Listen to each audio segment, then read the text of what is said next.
Welcome, and take a seat on your bunker bed for our next laser weapon lecture.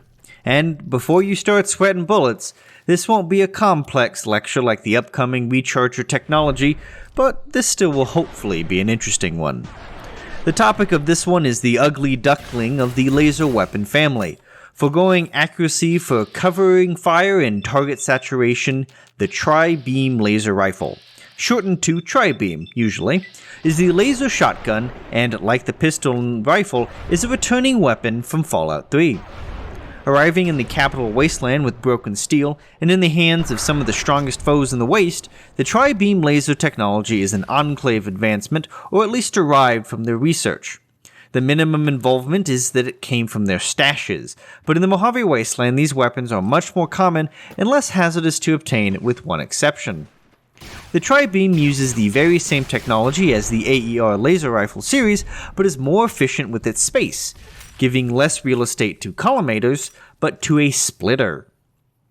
The tri-beam is shorter than the laser rifles, dropping the bottom tube and forward emitter for the heatsink and divergent array in the front with an overall shorter length. Given the fact that there is no official designation for these tri-beams, and that they do seem to have a top tube of electronics held on by a stainless steel hose clamp, it's safe to assume they were mostly in the prototype or early production stage. Now, why this succeeded and the AER-14 failed is that the Enclave's greater manpower, structure, resources, and the fact that they didn't put them inside giant human testing machines. It is possible the development of these weapons occurred when the Enclave started waking up and leaving their bases. The energy weapons that they had used before were intended for long-range fights, like the typical engagement distance of war. But following the awakening and destruction of the Poseidon oil rig, they had to go into tight spaces, like vaults or their very own bases. Lacking any very large open spaces and needing something more impactful than the AEP line of sidearms, it's not too hard to imagine that they would work on the shotgun-style tri-beam.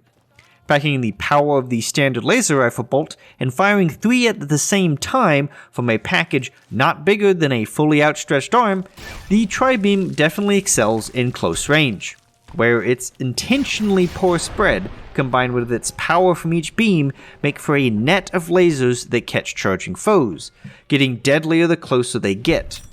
Now, why laser instead of plasma?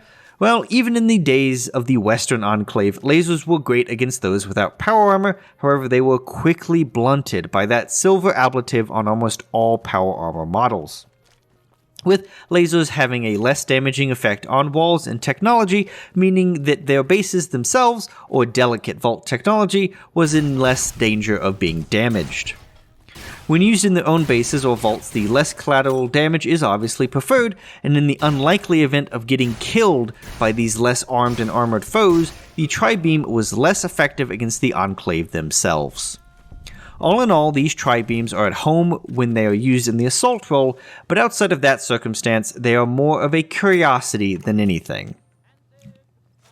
The tri-beam, unlike other laser weapons, actually had a damage drop from Fallout 3, and in fact performs worse than the Fallout 3 version except in the area of spread. For damage, it does act like 3 laser rifles. Each beam is worth 22 damage for a total of 66 for those targets big enough to take all 3, or for events where the gun is stuck down something's throat. But a botfly, for example, will probably never see that full damage. The damage itself fits with the other single-barrel shotguns as well, since they float from the 40 to 70 with a slug, or if all of their shots hit. Now, only firing 3 projectiles makes the beam perform like the 3-aught ammo for shotguns, but with the higher critical performance. And with a fire rate of 2.7 shots per second, it is about 50% faster than the hunting shotgun, but each shot costs 3 microfusion cells. And with the harness only holding 24, it means that ammo capacity is not much greater at 8 total shots. It is, however, faster to reload, at 2.5 seconds for those 8 shots, but it obviously isn't an interruptible reload, which means your mileage may vary. The DPS is not bad, at 180, but factoring in reload takes it down by almost half to 97.2. For this reason, you really want to get your business done with the tri-beam pretty quickly. That's why it is cheaper than all but 2 shotguns at 23 AP. The efficiency is similarly high at 2.9 damage per AP, making the tri-beam great for panic VAT shots. Also, unlike the gun skill shotguns, the tri-beam has a 1.5 times critical multiplier, meaning it gets a lot of benefit from VATs, with each beam capable of doing an additional 22 damage per beam. But they are all rolled for independently, just like these shotgun projectiles. With a focused crit build or a close-range sneak attack critical, the tri-beam can do incredible damage in a short amount of time. And its spread is the tightest of any shotgun weapon at 0.5, a fourth of the spread of the Capital Wasteland model as well. This makes it better than those who were disappointed by its performance there whenever it would fire in completely different directions. Now sadly, it doesn't feature an iron sight without mods like the one shown, so it simply zooms forward like the other laser weapons. It also should be noted that as a laser weapon, it does not benefit from Shotgun Surgeon or from Stay Back.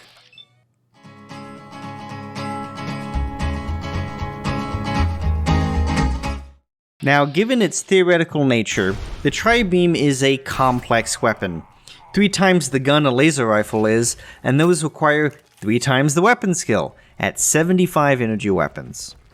At this point, an energy weapon user would be dipping their toes into plasma weapons, but the instantaneous travel can definitely be more useful than the raw damage of plasma.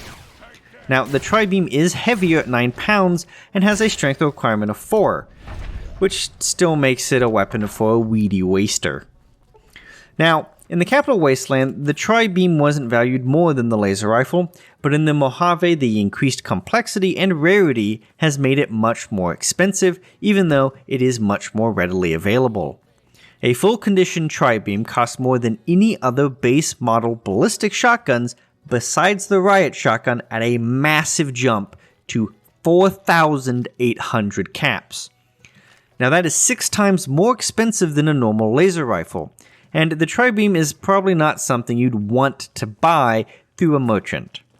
Even though it doesn't have mods to balloon the price, the tri-beam is the least durable weapon in the game for the expected amount of shots it needs to kill something. And that's saying something for energy weapons, which are all more fragile. It shares the same durability with things like Elijah's energy weapons from the DLC, and a missile launcher, a weapon that you're probably only going to shoot between 10 and 0 times. At 245 standard shots, 290 bulk shots, it is not great. But with 162 overcharge shots and only 95 max charge shots, this weapon is the most fragile weapon besides the layers and the unique Tesla cannons. It is a weapon that begs to be used with Rawl and his jury-rigging perk, and for this reason it's a good idea to use ones you pick up and repair ones you have with kits, which you can also use to make a tidy profit. But choosing it for your main weapon is a strenuous affair, and unfortunately this is the cost for being an energy weapon user. Sadly, like the laser rifle, the tri-beam uses expensive ammo to add on to its expensive cost. Microfusion cells and 3 microfusion cells per trigger pull add to a huge ammo requirement. The standard ammo costs 3 caps per round and 9 per shot. It does still give you the -2 DT you expect from energy ammo, but it is hard to justify sometimes. Overcharge ammo costs 5 caps per round or 15 per shot, and can be made for 3 standard for 2 overcharge. Now, this can be used to make money to offset the price of the tri-beam. However, it's more efficient to use ammo that you're not using, like electron charge packs or small energy cells. The overcharged microfusion cells do 25% more damage and reduce enemy DT by 5, but shorten the gun's lifespan 50% faster, as we've already seen. The max charge ammo costs 5 caps per round and the same 15 per shot as well, but takes 5 standard for 2 max charge ammo. This increases damage by 50% and reduces enemy DT by 10, which makes the tri-beam quite capable of killing in-game enemies. This does reduce the life of the rifle by 2.5 times, making it for only those fights you know what you're fighting and what you need. Finally, there's bulk ammo, which does offset the high price of shooting and owning a tri-beam by only costing 100 caps for a box of 100. However, you might be doing your rifle a disservice, as it only does 85% damage and wear rate. With such a low health pool, bulk ammo might not be the best thing unless you're being on a budget.